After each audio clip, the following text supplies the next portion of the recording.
আশা করি আপনার সবাই ভালো আছেন। অনেকদিন পর দেখা হলো। চেষ্টাও করি আপনাদের সঙ্গে দেখা করতে পারি, ব্যাটে বলে ম্যাচ করে না, কারণ ব্যাটে বলে ম্যাচ করার মধ্যে সিনেমা রিলিজ হলেই আসলে আমার আপনাদের কাছে আসতে ইচ্ছে করে, কিছু বলতে ইচ্ছে করে সিনেমা নিয়ে। সো আমার এই ছবিটি রিলিজ হচ্ছে, ছবিটির নাম ডেঞ্জার জোন।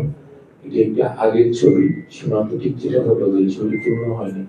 আপনি যখন ফুটেজ দেখেছেন অথবা টিজার দেখেছেন, কেউ বলতে পারবে না যে ছবিটি পুরোনো ছবি, ছবিটি আপডেট ছবি। আমার চেহারা চেঞ্জ হয়নি, শুধু ওই সময় দাঁড়িয়ে ছিল না, এখন দাঁড়িয়ে আছে। আর যখন এই ছবিটি তৈরি হয়েছিল, ওই সময় বাংলাদেশ কোনো হরর মুভির নাম নিশানা ছিল না। এই ছবিটি শুটিং এর পর, টিজার দেখার পর বাংলাদেশে অনেকগুলো হরর মুভির শুটিং শুরু হয়েছে এবং রিলিজও হয়েছে। মানে বিশ্বাস করি অনেক ছবি কমেডি হয়ে গেছে, মানে আমাদেরটা কোনো কমেডি হবে না, আমাদেরটা রিয়েলি একটি ভালো ছবি হবে এবং এটা দেখে মানুষ বের হওয়ার সময় ভালো কিছু বলেই বের হবে।